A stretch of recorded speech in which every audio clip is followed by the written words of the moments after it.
Bonjour, bienvenue dans votre nouvelle émission Vivart TV, une émission un peu particulière aujourd'hui puisque nous sommes dans le cœur historique de la cité arageoise pour la dernière émission de l'été.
Alors nous sommes dans le cœur de la cité historique arageoise avec Anne Hainaut. Bonjour Anne. Bonjour. Alors vous êtes directrice du musée des Beaux-Arts d'Arras. Est-ce que vous pouvez m'expliquer un petit peu l'historique du Palais Saint-Va?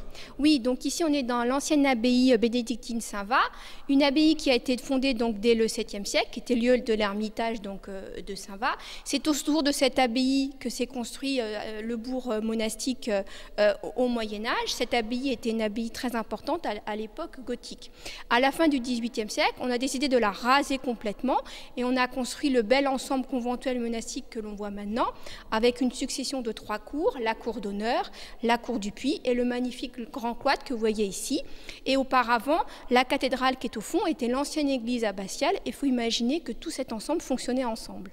Quels grands événements ont marqué l'historique du palais? Alors, comme le reste de la ville d'Arras, l'abbaye a été fortement bombardée pendant la Première Guerre mondiale, en particulier en 1915. Donc, il faut imaginer que le bâtiment lui-même de l'abbaye a été détruit, ainsi qu'une partie des collections du musée et une partie des collections de la bibliothèque de l'époque.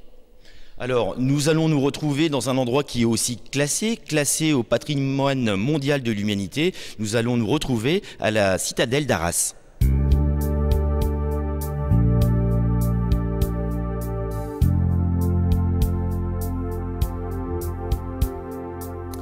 Bienvenue à la citadelle d'Arras, un ensemble très monumental, très atypique, dont je crois l'agglomération peut être fière, qui est propriété de la communauté urbaine depuis maintenant 2 ans et pour lequel on a une ambition très forte d'en refaire un quartier de ville très chouette, innovant et puis également reposant sur des valeurs très fortes, des valeurs de patrimoine, des valeurs d'histoire, des valeurs de bien vivre, des valeurs de mieux vivre.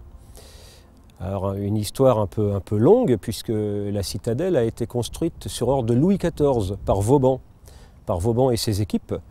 Et donc on a pas mal de bâtiments ici qui sont d'époque 1680, 1682. Le plus ancien c'est l'église, la chapelle, qui date de 1675. Et cet ensemble citadelle est très contemporain de la caserne Schramm, que les Arageois connaissent bien, qui est là encore plus proche du centre-ville. L'armée a quitté ces lieux et la communauté urbaine en est devenue propriétaire avec donc cette mission lourde mais très ambitieuse d'en faire un nouveau quartier de ville. Le but pour nous c'est d'y mettre une mixité de fonctions puisqu'on veut à la fois rester maître des espaces publics, on ne veut pas tout céder, on ne veut pas tout vendre, on veut rester maître de ce qui s'y passe en partie, donc gérer les espaces publics et ensuite, au niveau des bâtiments, en fonction des occupations, on vend ou on loue les immeubles.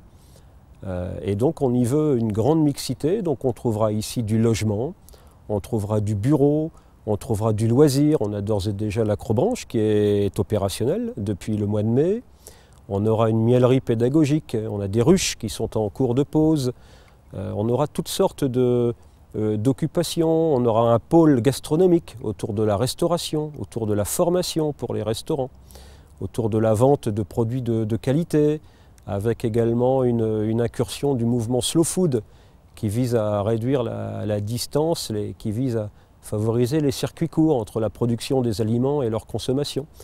Donc on a toute une démarche qu'on veut la plus respectueuse possible, encore une fois, d'un meilleur vivre, d'un bien vivre ensemble, quelque chose d'harmonieux. Et puis à côté des bâtiments auxquels il faut retrouver de nouvelles fonctions, il faut également trouver des formes d'animation nouvelles, intéressantes, nouvelles ou classiques d'ailleurs, mais intéressantes pour les habitants et pour les touristes. Et donc il y a tout un enjeu qui se trame autour de l'occupation de la place d'Armes. La place d'Armes qu'on va d'ailleurs engazonner, hein, et qui sera la première grande place végétale d'Arras. Et donc la communauté urbaine se penche aussi sur l'aspect animation. On aura prochainement la 2e édition d'un concours hippique. On a eu le tournoi de pétanque, on a eu des concerts de musique de chambre dans la chapelle. On a toutes sortes de choses. On aura par exemple des terrasses avec les restaurants ou les cafés qui pourraient venir s'installer. On aura un peu de commerce de proximité, que ce soit pour les habitants ou pour les gens qui travailleront sur place. Donc vraiment quelque chose qui doit vivre en harmonie dans un cadre qui ne ressemble à nul autre, qui est très particulier, qui est extrêmement paisible, avec une biodiversité forte. Dans les emprises militaires, on a plus de 30 hectares de bois, qui est en partie à bonne valeur faunistique et floristique. Donc quelque chose qu'il faut également préserver, et en même temps le préserver, mais le rendre au moins en partie accessible aux gens, aux piétons, aux promeneurs, aux familles. Il y a donc des enjeux multiples qui se jouent ici. Au total, nous sommes propriétaires de 72 hectares de terrain, donc répartis en 3 pôles: la caserne Schramm, les terrains du gouverneur avec une grande halle qui est un monument absolument superbe, qui fait 175 mètres de long, et puis ici la citadelle avec une quinzaine de bâtiments, la plupart étant d'époque Vauban, mais quelques-uns étant plus modernes, avec d'ailleurs des valeurs patrimoniales différentes. On a des hangars, et puis on a vraiment des immeubles construits par Vauban, à réhabiliter, la plupart étant en bon état, l'un d'entre eux étant en très mauvais état. Par contre, c'est un bâtiment qu'on appelle la cantine, avec 2 cours intérieures, des espaces très harmonieux, très humains. Un bâtiment qui sera reconfiguré en logement, avec des travaux qui démarreront début 2013, par un groupe qui est très spécialisé dans la réhabilitation de monuments historiques pour en faire notamment du logement. Au niveau du calendrier, on est sur des opérations phasées dans le temps. La première société à s'être installée, c'est l'Acrobranche, qui s'est installée en mai, et les services de la communauté urbaine à peu près à même époque. Donc nous sommes d'ores et déjà opérationnels. On a des travaux qui démarrent sur des immeubles de bureaux pour pouvoir louer des surfaces de bureaux à des entreprises. Et donc les premiers occupants dans ces bureaux seront dans un bâtiment qu'on appelle le foyer, qui est racheté par l'entreprise Decima, seront donc des sociétés tertiaires avec des premières installations milieu d'année prochaine. Et en ce qui nous concerne, nous resterons propriétaires d'un bâtiment qui s'appelle le bâtiment des engagés volontaires, qui est un bâtiment récent, pour lequel on démarre des travaux tout début 2013 pour livraison à l'automne 2013. Des travaux également qui vont avoir lieu dans le bâtiment de la cantine avec ses 2 petites cours intérieures et un bâtiment qui est mitoyen qui s'appelle l'Équerre. La cantine et l'Équerre sont 2 bâtiments construits par Vauban, avec des travaux donc démarrant début 2013 et pour livraison 2e semestre 2014. Des travaux très longs parce qu'on est dans de la reconversion, dans de la réhabilitation d'immeubles Vauban. Et donc la chance qu'on a d'avoir des immeubles anciens, extraordinaires, à la fois très jolis, assez simples, avec une très belle lecture architecturale, avec des rythmes importants. Ces bâtiments sont longs à réhabiliter, on ne peut pas le faire n'importe comment. Et donc ça prend du temps. Et donc on va avoir des phasages dans le temps, sur les 3 années qui viennent, avec des arrivées à la fois d'entreprises et d'habitants.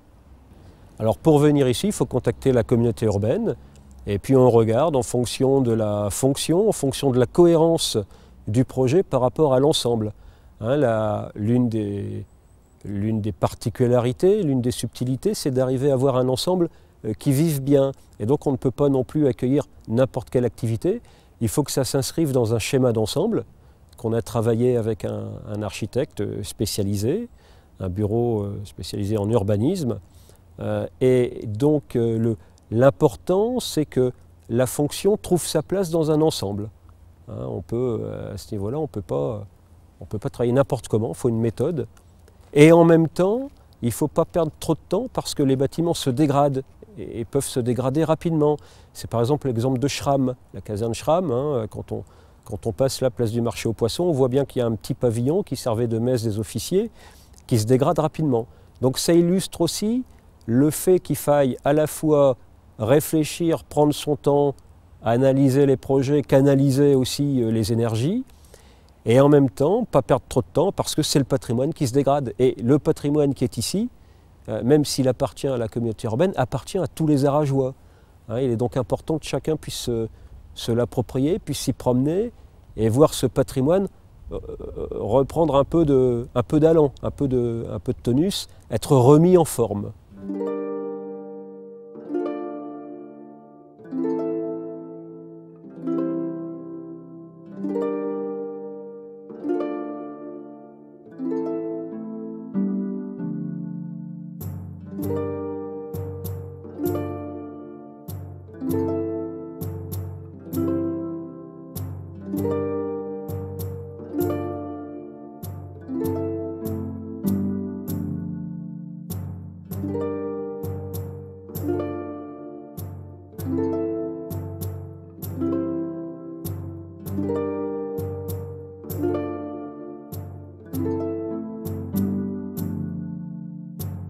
Alors je reviens avec Anne Hainaut, nous sommes au musée des Beaux-Arts d'Arras. Anne, vous pouvez m'expliquer un petit peu l'historique du musée? En fait, le musée des Beaux-Arts a été fondé à la période révolutionnaire puisqu'il y a eu des saisies des tableaux et le musée s'installe pleinement vers 1830, donc au musée au XIXe siècle. En 1815, donc une partie des collections a été bombardée en même temps que l'abbaye. Alors nous sommes dans une pièce maîtresse, où sommes-nous exactement? Nous sommes dans la salle des mets, qui est une salle assez importante pour le musée, une salle assez également importante en France, une salle emblématique du musée. Les mets, ce sont des tableaux religieux qui étaient commandés donc tous les 1er mai par la confrérie des Orfèvres de Paris pour orner la cathédrale Notre-Dame de Paris. Donc ce sont des peintures religieuses des plus grands artistes de l'époque du XVIIe et XVIIIe siècle et c'est principalement sur le thème des actes des apôtres. Alors nous sommes ici devant un tableau, je sais c'est un coup de cœur pour vous, vous pouvez m'en dire un petit peu plus? Donc ce tableau est un tableau donc, de Philippe de Champagne, en fait c'est un carton donc, de tapisserie. C'est un tableau en fait qui appartient à une tenture, donc une tenture c'est une série donc, de tapisseries. Et là le thème est le thème donc, de la vie de la Vierge et ces tapisseries devaient orner le chœur de Notre-Dame de Paris. Ce qui est intéressant, donc, ici on a une scène de présentation de la Vierge au temple et ce qui est aussi intéressant d'un point de vue stylistique c'est qu'on voit l'inspiration plutôt classique de Philippe de Champagne, en particulier donc à l'arrière avec l'architecture classique qui campe la composition. Alors, quelles sont les autres pièces maîtresses du musée? Donc on a une collection constituée de plus de 20 000 objets. On a également en particulier une collection de sculptures gothiques et romanes, donc une sculpture du Moyen-Âge avec en particulier les anges de Saudemont, qui sont des anges qui ont été faits sous le règne de Saint-Louis en même temps que le fameux ange du sourire de Reims. On a également donc, sur le thème médiéval une tapisserie des Arazzi. Les Arazzi étaient un art de la tapisserie fait à Arras qui représente donc l'épisode légendaire donc, de Saint-Va et l'ours. Pour le XVIIe siècle, en dehors de la salle des mets, on a également un ensemble de peintures classiques et surtout des tableaux flamands et hollandais faits au XVIIe siècle, donc d'inspiration un petit peu différente. Les différents genres picturaux sont représentés, les portraits, les natures mortes, les paysages, mais également les scènes religieuses. Et on a en particulier un très beau Rubens qui représente Saint François. Et enfin, pour compléter la collection, on a un ensemble de peintures et de sculptures du XIXe siècle, en particulier l'école d'Arras.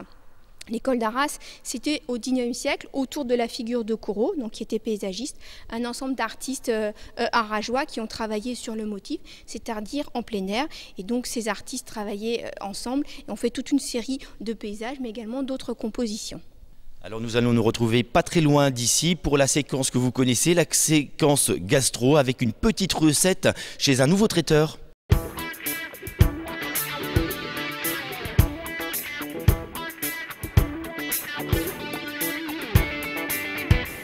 Bienvenue chez Nathalie Vincent Traiteur. Nous sommes installés depuis le mois de mars, anciennement chez Monsieur Portugal, donc le 13 rue des Balances.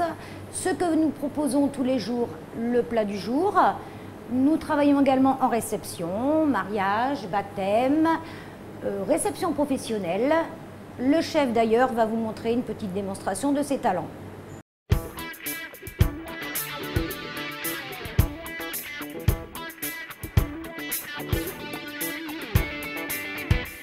Bonjour, je suis Dominique Vincent.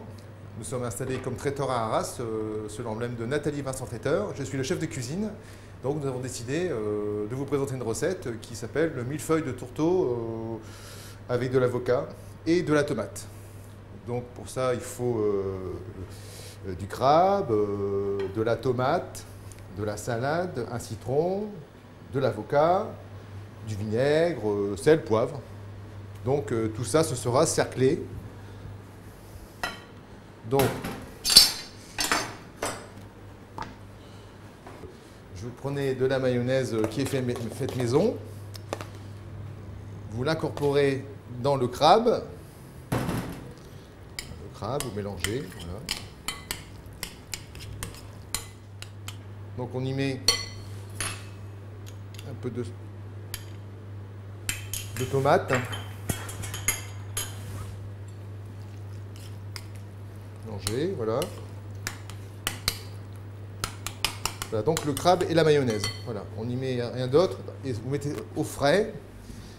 Au frais en entendant.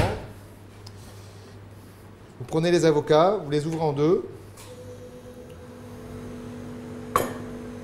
On l'épluche.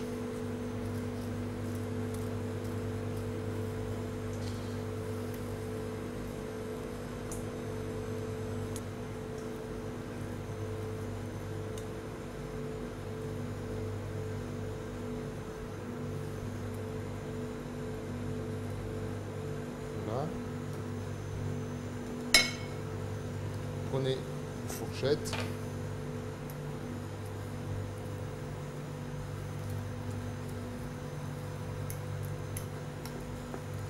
Donc, on écrase l'avocat. On prend du poivre légèrement.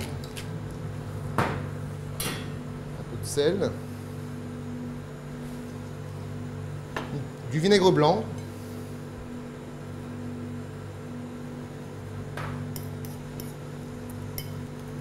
Donc l'avocat est écrasé avec une fourchette, voilà, vinaigre blanc, sel, poivre.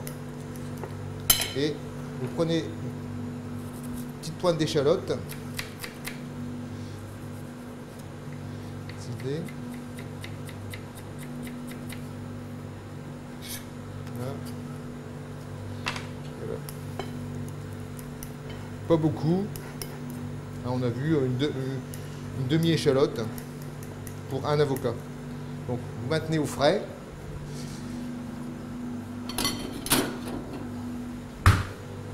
Ensuite, vous avez une tomate, vous récupérez les segments de tomate, hein, donc c'est une tomate qu'on coupe en 4, on retire la peau, comme ceci, on fait comme ça, on retire la peau comme ceci, hein, et on retient des quarts de tomate pelés. Voilà. Donc voici pour le montage. Donc nous avons préparé la recette, maintenant nous allons la monter dans les cercles. Donc le but c'est... Alors voici donc, le crabe, l'avocat.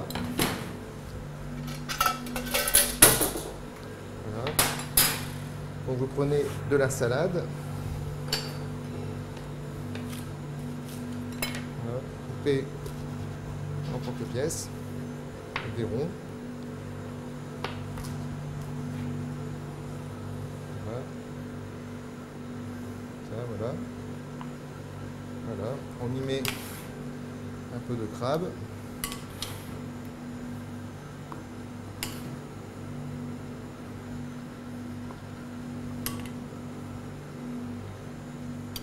crabe, voilà. Et le crabe. Bien répartir le crabe dans le cercle. Voilà. On y met La tomate, donc la tomate, on y range comme ça. Voilà. Comme ceci.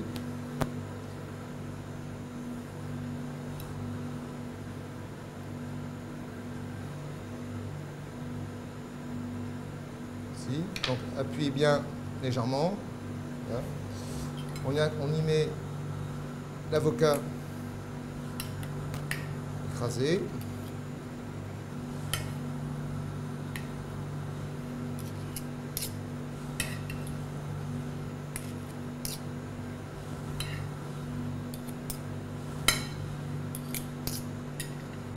Voilà.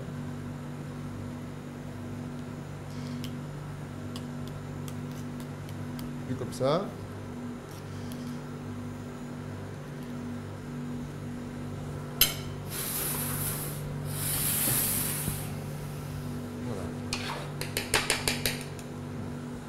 Ensuite, vous mettez au frigo, vous démoulez. Voilà. Prenez le citron. Comme ça. Voilà. Voilà. Puis,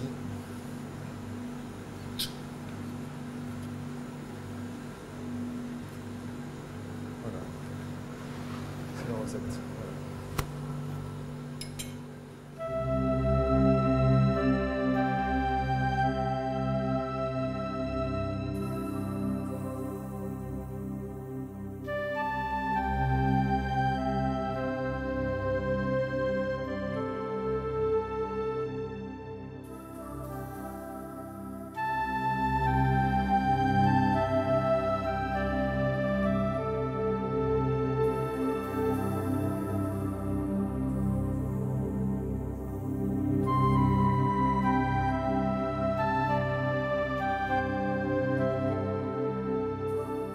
Je suis avec Céline Savoie qui est chef de projet pour l'exposition Rouler Carrosse. Bonjour Céline. Bonjour. Alors expliquez-moi cette exposition.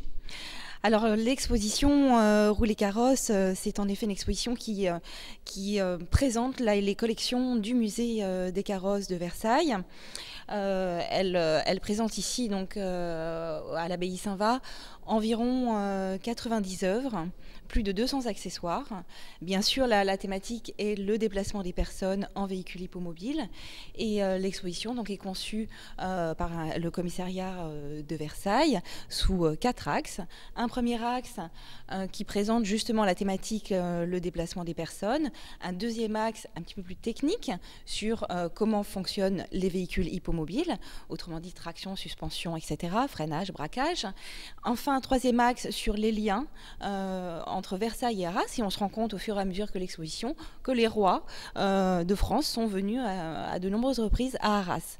Donc là aussi, c'est un axe fort qui est valorisé ici. Et enfin, le dernier axe, le quatrième axe, c'est les lieux de Versailles qui sont ici présentés à travers une scénographie innovante et puis à travers également un film à la fin de la visite. Alors nous sommes devant une pièce maîtresse, vous pouvez nous dire quelques mots ? Alors il s'agit de la voiture du sacre de Charles X. Nous sommes en 1825. Charles X décide de renouer avec la tradition de la monarchie française d'être sacré à Reims. Et donc il traverse, enfin du moins il se rend à Reims avec donc cette voiture spectaculaire attelée de 8 chevaux. Complètement, voilà, qu'on découvre ici, complètement harnaché. Voilà, c'est un véhicule spectaculaire puisqu'il réunit les meilleurs métiers d'art de l'époque. Donc d'où voilà le spectaculaire aussi de la mise en scène ici au musée. Combien de visiteurs sont venus visiter l'exposition ? Alors à ce jour, on comptabilise plus de 110 000 visiteurs en provenance de toute la France, mais également en Europe et à l'international, parce qu'aussi nous avons du public australien, américain, mais également donc le public frontalier comme les Belges, les Anglais et les Pays-Bas. Merci Céline. Alors on va aussi en prendre plein les yeux puisque nous avons tourné une séquence particulière sur la Grande Place d'Arras avec l'inauguration d'un manège un peu particulier.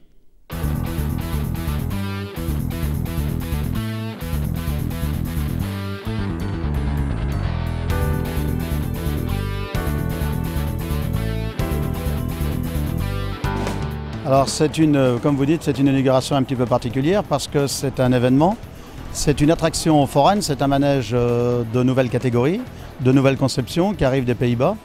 Et comme c'est un prototype, chose qui est vraiment très exceptionnelle, parce que le constructeur, quand sort une nouveauté, exploite lui-même l'attraction et au bout de quelques temps après la vend en série. Ici c'est une marque de confiance parce que ce manège qui est déjà commandé depuis 2 ans et demi, presque 3 ans, 1 an de conception de fabrication, presque 2 ans d'analyse de faisabilité. Et puis ils m'ont laissé partir avec ce manège et ils attendent mes critiques, mes souhaits, afin de leur dire ce que je préférais avoir ou comment il faut sortir ces nouvelles attractions. C'est une marque de confiance parce qu'on ne met pas des machines comme ça dans les mains n'importe qui. C'est une première européenne, même mondiale, puisque ce constructeur est spécialisé dans les manèges à balançoire. Et avoir des rotations supplémentaires avec les nacelles, c'est tout nouveau. Donc pour moi et pour l'ensemble de la fête foraine, c'est un événement pour la France.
Vivre en Artois se termine sur Vivart TV. J'espère que vous avez passé des bons moments durant ces 9 émissions que vous pouvez retrouver sur Internet.